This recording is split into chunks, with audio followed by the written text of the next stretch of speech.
ಷಡಾಕ್ಷರಿ ಅವರು ಬಹಳ ಅತಿ ಬುದ್ಧಿವಂತರವರು. ನನಗೊಂದು ಸಣ್ಣ ಮಿಠಾಯಿ ಕೊಟ್ಬಿಟ್ಟು ಒಂದು ಸಕ್ಕರೆ ಚೀಲನೇ ಕೇಳ್ಬಿಟ್ಟವ್ರೆ. ಅವರು ದೊಡ್ಡ ದೊಡ್ಡ ಬೇಡಿಕೆನ ನಮ್ಮ ಮುಂದೆ ಇಟ್ಟಿದ್ದಾರೆ. ಇರಲಿ, ಅಲ್ಲಿ ನೋಡಿದ್ರೆ ಒಂದು ಸಣ್ಣ ಮಿಠಾಯಿ ಇಟ್ಟಿದ್ರು, ನನಗೆ ಸಣ್ಣ ಮಿಠಾಯಿ ಇಟ್ಟಿದ್ರು. ಚಿಂತೆ ಮಾಡೋದು ಬೇಡ. ಭಾಳ ಸಂತೋಷದಿಂದ ಅವರು ಹೇಳ್ಕೊಂಡ್ರು, ನಿಮ್ಮ ಗ್ಯಾರಂಟಿ ಬೇಡ ಸ್ವಾಮಿ, ನಾವೆಲ್ಲ ವಾಪಸ್ ಕೊಟ್ಬಿಡ್ತೀವಿ ಅಂತ ಹೇಳಿದ್ರು.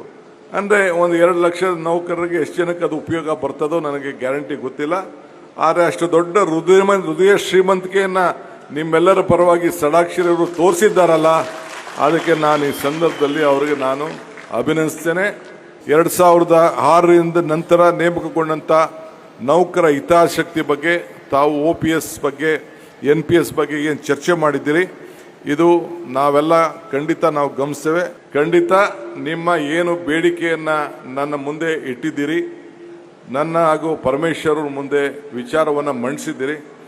ಏನು ನಮ್ಮ ಸಮಿತಿ ವರದಿ ಬಂದ ತಕ್ಷಣ ನಾನು ಕ್ಯಾಬಿನೆಟ್ನಲ್ಲಿ ಚರ್ಚೆ ಮಾಡಿ ನಿಮ್ಮನ್ನು ಕರೆಸಿ ನಿಮ್ಮತ್ತೂ ಚರ್ಚೆ ಮಾಡಿ, ನಮ್ಮ ಕೈಯಲ್ಲಿ ನಾವು ಯಾವತ್ತೂ ಕೂಡ ಬಸವಣ್ಣನ ನಾಡಿನಲ್ಲಿ ಸೇವೆ ಮಾಡ್ತಾ ಇರೋರು, ಕೊಟ್ಟ ಮಾತನ್ನು ಉಳಿಸ್ಕೊಳ್ಳಿಟ್ಟಿರೋರು. ಯಾವ್ದಾದ್ರು ಸರ್ಕಾರ ಇಲ್ಲಿವರೆಗೂ ಯಾವ್ದಾದ್ರು ನುಡಿದಂತೆ ನಡೆದಿದೆ ಅನ್ನೋದಾದ್ರೆ ಇದು ಕಾಂಗ್ರೆಸ್ ಸರ್ಕಾರ, ನಿಮ್ಮ ಸರ್ಕಾರ ಅನ್ನೋದನ್ನ ಯಾರು ಕೂಡ ಮರಲಿಕ್ಕೆ ಸಾಧ್ಯ ಇಲ್ಲ. ನೀವು ಒಂದು ಮಾತು ಕೊಟ್ರಿ, ನಮ್ಮ ಜೊತೆಯಲ್ಲಿ ಇರ್ತೀವಿ ಅಂತ. ನಾನು ಪರಮೇಶ್ವರ್ ನಿಮಗೆ ಮಾತು ಕೊಡ್ತಾ ಇದ್ದೇವೆ, ನಾವು ನಿಮ್ಮ ಜೊತೆಯಲ್ಲಿ ಇರ್ತೇವೆ ಅನ್ನೋ ಮಾತನ್ನ ಈ ಸಂದರ್ಭ ಹೇಳ್ತೇನೆ. ಸೊ ಇಬ್ಬರಿಗೂ ಕಾಂಟ್ರಾಕ್ಟು ಕರೆಕ್ಟಾಗಿ ಆಗಿದೆ ತಾನೇ, ಅಗ್ರಿಮೆಂಟು ಆಗಿದೆ ತಾನೇ. ರೆವಿನ್ಯೂ ಮಿನಿಸ್ಟರ್ ಬೇರೆ, ಅವರು ಬಾಂಡ್ ಪೇಪರು ಸರಿಯಾಗಿರ್ತದೆ. ಸಾಕ್ಷಿ 2 ನಮ್ಮ ಸ್ವಾಮಿಗಳು, ಅವರಿಬ್ರು ಕೂಡ ನಮ್ಮ ಅಗ್ರಿಮೆಂಟ್ಗೆ ಇಬ್ರು ಸ್ವಾಮಿಗಳು ಸಾಕ್ಷಿ. ಬುದ್ಧಿ, ನೀವಿಬ್ರು ಸಾಕ್ಷಿ ಆಗಬೇಕು. ಅವರು ಬಾಂಡ್ ಪೇಪರು ಪರಮೇಶ್ವರ್ ಅವರು ಇತ್ತಿದೆ. ಸೊ ಷಡಾಕ್ಷರಿ, ನೀನು ಎಲ್ಲ ಸೇರಿ ಸೈನ್ ಹಾಕಬೇಕು. ಏನಕ್ಕೆ ಸೈನ್ ಹಾಕಬೇಕು?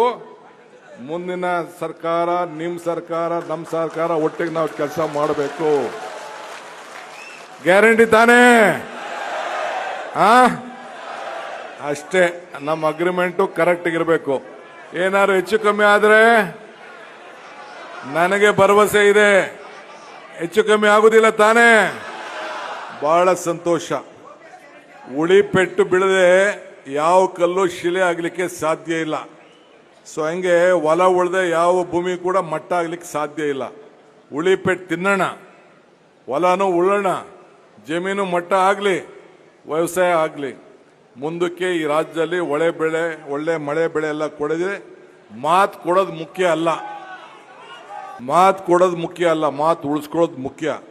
ಆದ್ರಿಂದ ಇವತ್ತು ನಾವೆಲ್ಲ ಅನೇಕ ಕಠಿಣವಾದಂಥ ನಿರ್ಧಾರಗಳನ್ನು ಮುಂದೊಂದು ದಿನದಲ್ಲಿ ತೆಗೆದುಕೊಳ್ಬೇಕಾದಂಥ ಅನಿವಾರ್ಯತೆ ಬರಬಹುದು. ಆದರೂ ಚಿಂತೆ ಇಲ್ಲ. ನಿಮ್ಮ ಶ್ರಮ ನಮಗೆ ಅರಿವಿದೆ, ನಿಮ್ಮ ಬದುಕಿನ ಬಗ್ಗೆ ನಮಗೆ ಅರಿವಿದೆ. ಆ ನಿಟ್ಟಿನಲ್ಲಿ ನಾವು ಮುಂದಿನ ಸರ್ಕಾರ ಯಾವ ಸಂದರ್ಭದಲ್ಲೂ ಕೂಡ ನಿಮ್ಮ ಜೊತೆಲಿ ಒಟ್ಟಿಗೆ ನಾವೆಲ್ಲ ಕೆಲಸ ಮಾಡ್ಕೊಂಡು ಹೋಗೋಣ. ಇಷ್ಟು ಮಾತ್ರ ಹೇಳಿ ಅನೇಕ ವಿಚಾರಗಳನ್ನು ನಾನು ಬೇರೆ ಸಂದರ್ಭದಲ್ಲಿ ಹಂಚ್ಕೊಳ್ಳಿಕ್ಕೆ ಪ್ರಯತ್ನ ಮಾಡ್ತೇನೆ.